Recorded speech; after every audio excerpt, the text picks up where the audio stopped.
Nous sommes ce 29 octobre 2013 dans l'agropole d'Agen, à côté de l'aérodrome d'Agen. Donc voilà une zone industrielle qui vient de se construire là, puisque l'agropole vient de s'agrandir. On peut constater qu'un chêne est laissé, qui n'a pas été abattu. Voilà, mais malheureusement les personnes qui étalent cette terre là sont pas foutus de faire un travail correctement, sont pas foutus d'étaler de la terre autour d'un arbre sans occasionner de graves blessures au tronc de l'arbre. Voilà, quand je dis grave blessure, on peut voir que la blessure est extrêmement grave sur cet arbre qui fait maxi 50 cm de diamètre. Voilà, donc toute la sève qui est au-dessus là ne pourra pas circuler. D'autre part, il tailla des arbres de manière extrêmement grave aussi, voilà. Alors, et pour se donner bonne conscience, ce qu'ils font, après avoir fait ces entailles terribles dans l'arbre, qui empêchent la sève de monter sur tout un côté de l'arbre, finalement, puisque là il y a un trou énorme là. Ensuite là, pas tout à fait dans le prolongement, un trou énorme, parce que la branche a été coupée. Ensuite là, un trou énorme. Non, c'est quasiment la moitié de la sève de l'arbre qui ne peut pas monter jusqu'aux feuilles là. Vu que l'arbre est baissé dans sa partie extérieure, là où la sève circule. Et les personnes qui font ça pour se donner de bonne conscience, après avoir bien blessé l'arbre, font un truc débile, c'est qu'ils mettent une sorte de résine noire là.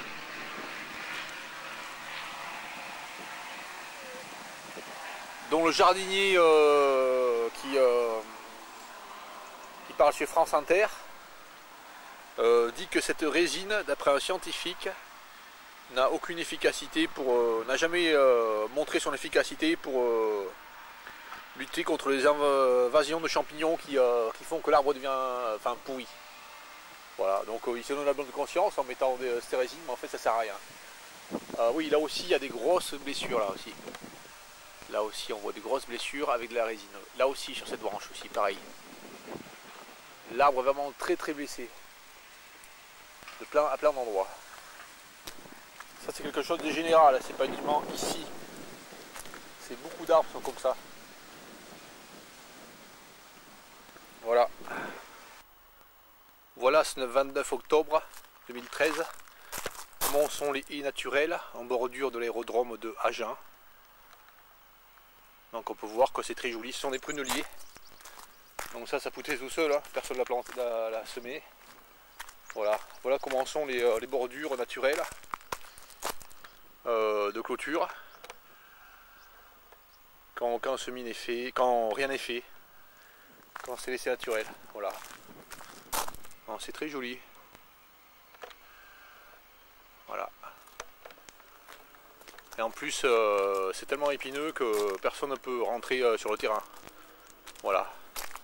Nous allons voir à contrario commencer de l'autre côté, sur le bord de route de la zone qui était faite depuis longtemps. Contrairement à ici où la route est neuve. Espérons que ça va rester comme ça ici. Nous allons voir là-bas donc. Voilà, nous y arrivons. Tout à l'heure nous étions là-bas. Là-bas, là. Devant la haie naturelle.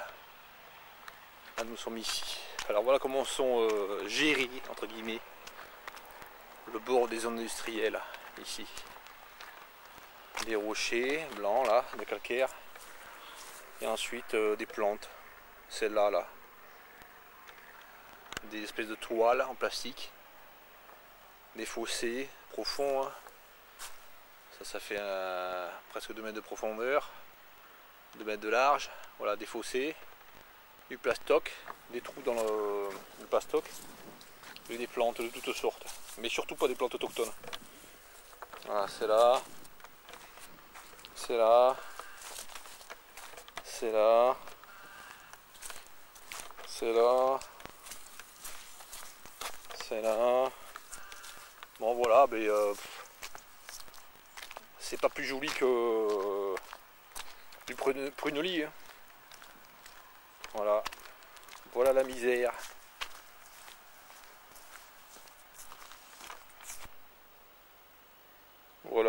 passer là sur le bord. Après tous les côtés de la zone sont entretenus, entre guillemets. Voilà. Des plantes de toutes sortes. Jamais autochtones. Alors qu'ici il pourrait très bien y avoir une haie naturelle de pruneliers. Alors là nous avons un terrain militaire. Il a été mis du barbelé. Le prunelier aurait fait aussi bien l'affaire avec toutes les épines très serrées. Personne ne peut rentrer là. Mais non. Alors là une pelouse est semée là. Et puis là ça va être tondu à ras.